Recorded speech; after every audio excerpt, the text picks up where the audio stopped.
Hello students, Bansal maths classes की आज की इस वीडियो में आपका स्वागत है। आज इस वीडियो में हम क्लास 10th में चैप्टर 6 ट्राइंगल्स में थ्योरम 6.2 जो कि थ्योरम 6.1 मीन्स थेल्स थ्योरम का ही एक कन्वर्स थ्योरम है तो करने वाले हैं। तो आप इस थ्योरम को अच्छे से समझ पाएँ इसके लिए वीडियो को लास्ट तक ज़रूर देखिए और वीडियो अगर अच्छी लगे तो लाइक और शेयर ज़रूर कीजिए।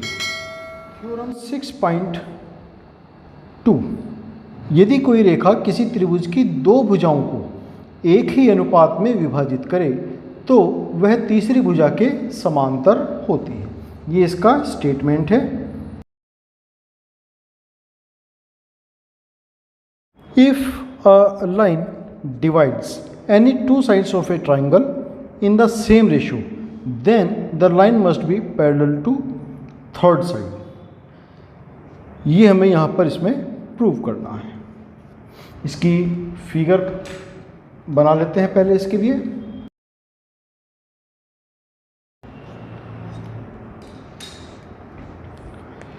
गिवन क्या क्या है इसके अंदर?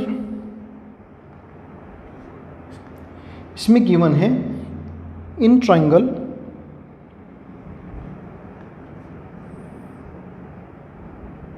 a triangle ABC and a line D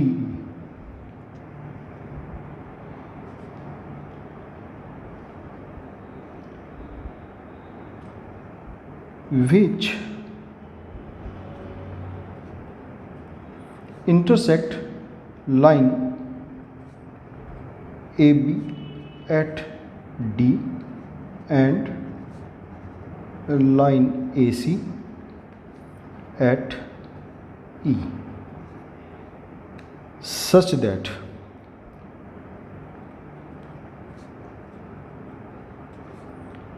AD upon DB equal AE upon EC।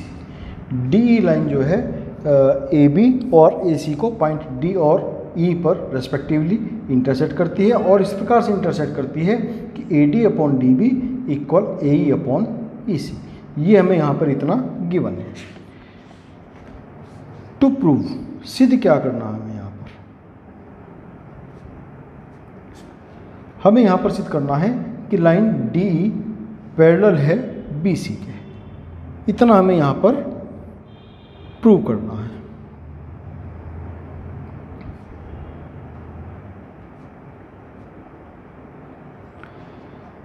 ये प्रूव करने के लिए हम चलेंगे इसमें आगे और ये मानेंगे माना कि DE BC के समांतर नहीं है। ये हमने अपनी तरफ से इसमें मान लिया, चूँकि हमें यही सिद्ध करना है तो हमने मान लिया कि ये इसके समांतर नहीं है। और अगर ये इसके समांतर नहीं है तो BC के समांतर कोई ना कोई लाइन तो अवश्य ही होगी। तो माना एक अन्य रेखा DF पैरेलल है BC के, तो वो DF जो है उसको भी हम ड्रॉ कर लेते हैं। ये वो लाइन है मान लिया DF जो कि BC के पैरेलल है। तो अब चूंकि DF is parallel to BC तो इसका मतलब ये हुआ कि AD अपॉन DB इक्वल होगा AF अपॉन FC के बाई थेल्स थ्योरम।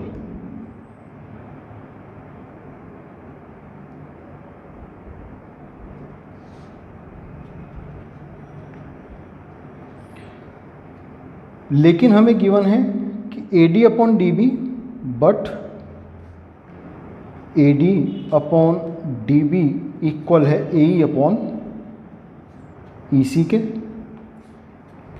तो from first and two this implies that A D upon D B, चूँकि A F upon F C के इक्वल है और A D upon D B ही A E upon E C के equal है। तो A D upon D B equal है A E upon E C के और ये इक्वल है A F upon F C के। तो यहाँ से हमें मिला कि ए E upon E C equal होगा A F upon F C के। A E upon E C equal A F upon F C. दोनों तरफ अगर हम चाहें तो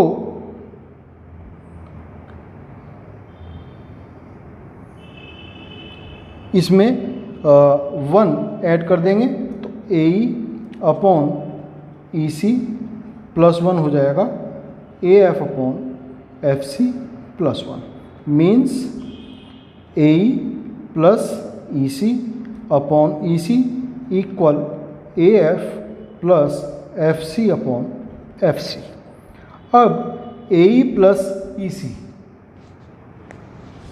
ए ई प्लस ई सी मिलकर के बन जाते हैं ए सी। तो ये हमें मिले यहाँ पर ए सी अपॉन ई सी। उसी तरीके से A F plus F C, A F plus F C ये मिलकर के भी हमें क्या मिलते हैं, ए सी मिल जाते हैं। तो ए सी अपॉन एफ सी हो गई है। ए सी से हम इसको दोनों तरफ डिवाइड कर सकते हैं या ए सी से ए सी कट कर सकते हैं। तो हमें मिले 1 upon E C equal 1 upon F C means E C equal F C. अब ई सी इक्वल एफ सी कब होगा, जब पॉइंट एफ और ई एक दूसरे के ऊपर ही हों, एक दूसरे पर कोइंसाइड कर जाते हैं। इट इज़ पॉसिबल, ये तभी संभव है जब बिंदु एफ व ई एक दूसरे पर स्थित हो, मीन्स दोनों कोइंसाइड करते हैं। इसका मतलब ये हुआ कि डी एफ लाइन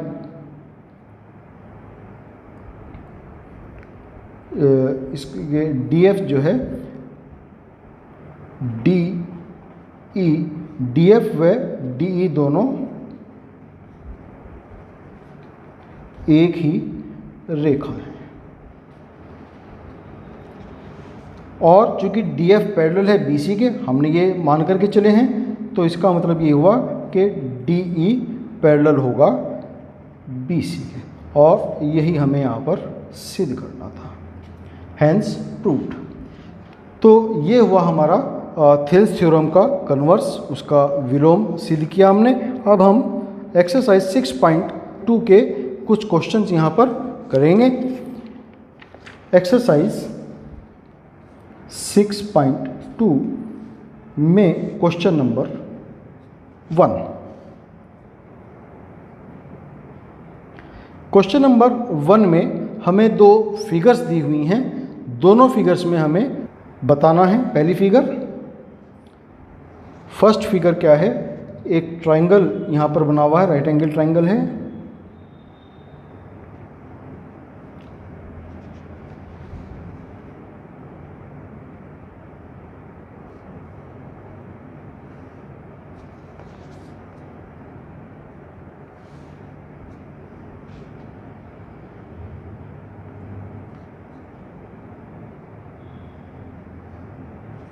ये ट्रायंगल है ए बी सी और ये है डी एंड ई।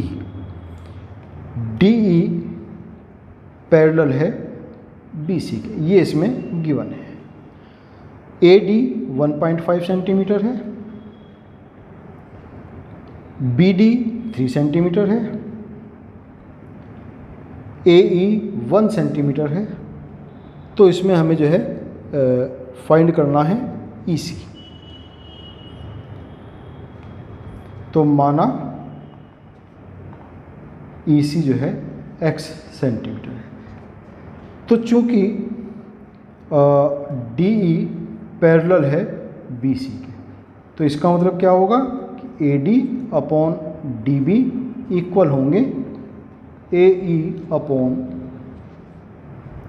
EC के बाई थेल्स थ्योरम।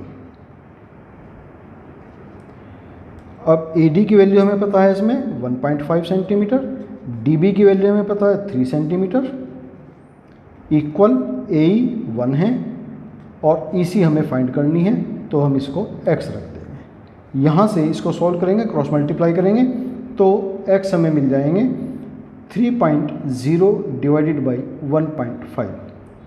पॉइंट से पॉइंट गए, 15 दूनी 30, तो x की वैल्यू हमें मिली 2 सेंटीमीटर। x क्या था यहाँ पर EC, तो EC इज हुआ 2 सेंटीमीटर। ये आंसर हुआ इसके फर्स्ट पार्ट का। सेकंड पार्ट है, एक और फिगर हमें यहाँ पर दी है, वो फिगर बना देते हैं पहले।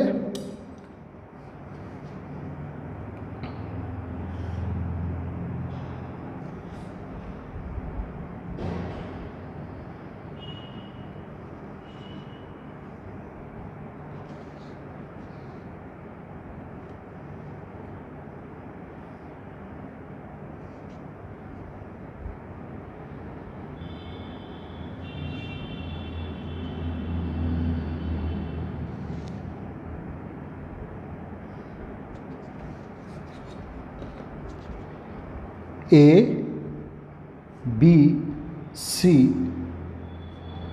D एंड ये E। BD यहाँ पर 7.2 सेंटीमीटर है, AE 1.8 सेंटीमीटर है, EC 5.4 सेंटीमीटर है। तो इसमें हमें जो है AD फाइंड करने हैं। DE पैरेलल है BC के, ये हमें इसमें गिवन है। तो चूँकि DE पैरेलल BC के है, इसका मतलब AD अपॉन BD या DB इक्वल होंगे AE अपॉन EC के।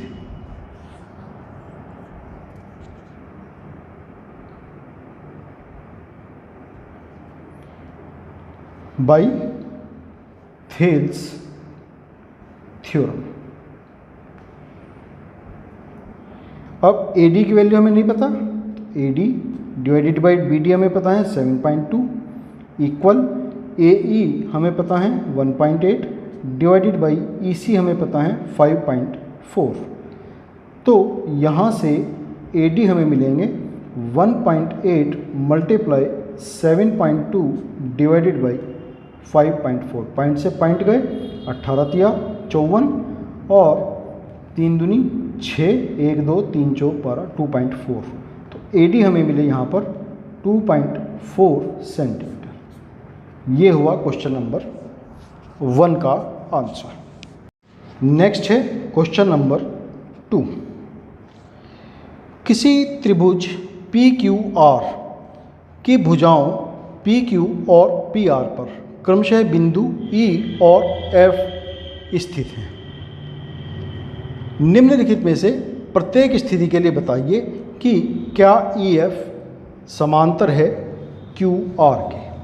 पहले इसके लिए ट्राइंगल बना देते हैं। क्या है ट्राइंगल इसका? PQ और PR पर पॉइंट हैं E और F। अगर हम इनको मिला भी दें तो अब हमें जो इसमें फर्स्ट है कि PE की जो वैल्यू है 3.9 सेंटीमीटर, ये वाली वैल्यू। EQ मीन्स ये वैल्यू है 3 सेंटीमीटर। PF दिए हैं 3.6 सेंटीमीटर और FR यहाँ पर दिए हैं 2.4 सेंटीमीटर। तो इस EF और QR दोनों पैरेलल होने के लिए ज़रूरी है कि यहाँ पर हम लिखेंगे कि यदि P E upon E Q equal हो P F upon F R के, तभी ई एफ समांतर होंगे क्यू आर के। अगर ये नहीं है तो ये समांतर नहीं है। तो हम P E upon E Q सबकी वैल्यूज़ जो है हमें दी हुई हैं, ये वैल्यूज़ यहाँ पर रख करके देखेंगे। तो P E upon E Q, P E की वैल्यू है 3.9 और ई क्यू है 3। तो इसको सॉल्व करेंगे तो हमें मिलते हैं 1.3 डिवाइडेड बाई 1। फिर अब हम निकालेंगे P F upon F are. P F हैं 3.6 और एफ आर हैं 2.4। पॉइंट से पॉइंट गए, 12 दूनी 24, 12 तिया 36, सॉल्व करेंगे तो 1.5। तो यहाँ पर चूँकि P E upon E Q not equal P F upon F R, तो इसका मतलब इस कंडीशन के लिए E F is not parallel to Q R. फिर सेकेंड कंडीशंस जो इसमें दी हैं, इस बार पी ई की वैल्यू है 4 सेंटीमीटर, क्यू ई की वैल्यू है 4.5 सेंटीमीटर, पी एफ 8 सेंटीमीटर है और आर एफ 9 सेंटीमीटर है। तो वही कि P E upon E Q की वैल्यू फाइंड करेंगे 4 अपॉन 4.5।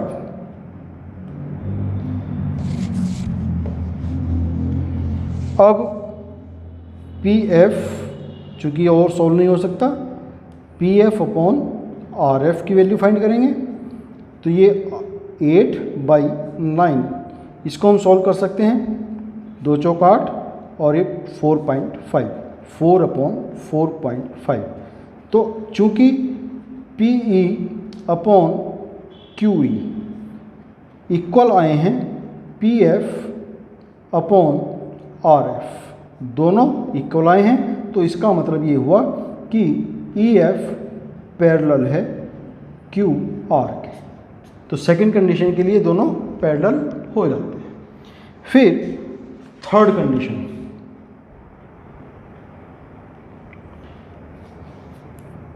थर्ड कंडीशन है पी क्यू की वैल्यू है 1.28 सेंटीमीटर, पी आर की वैल्यू है 2.56 सेंटीमीटर, पी ई की वैल्यू दी है 0.18 सेंटीमीटर और पी एफ की वैल्यू दी है 0.36 सेंटीमीटर। तो सबसे पहले वही P E upon E Q find करते हैं, P E upon E Q. तो पी ई की वैल्यू है 0.18 और ई क्यू की वैल्यू है 0.18।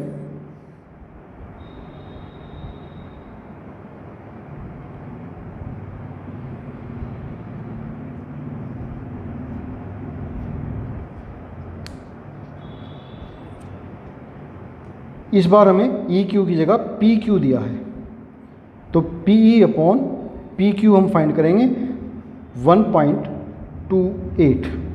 तो पॉइंट से पॉइंट गए, 18/128।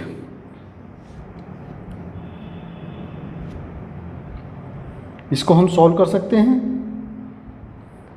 2 नम 18, 2 छिंग 12, 2 चौक 8, 9/64।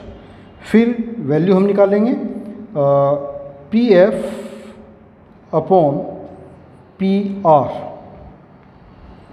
पी एफ हैं 0.36 और पी आर हैं 2.56।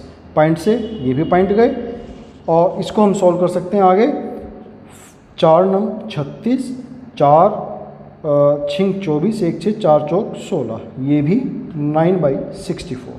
तो as PE upon PQ equal है PF अपॉन PR। तो इसका मतलब ये हुआ कि EF पैरेलल होगा QR के, ये हमें यहाँ पर सिद्ध किया। तो क्वेश्चन नंबर 2 भी हमारा यहाँ पर कंप्लीट हुआ। तो आज के लिए इस वीडियो में हम इतना ही करने वाले हैं। नेक्स्ट वीडियो में हम इसमें एक्सरसाइज 6.2 के ही आगे के कुछ और क्वेश्चंस करेंगे। तो नेक्स्ट वीडियो आप हमारा देखना ना भूलें। तब तक के लिए आपको शुभकामनाएं और आपका बहुत धन्यवाद।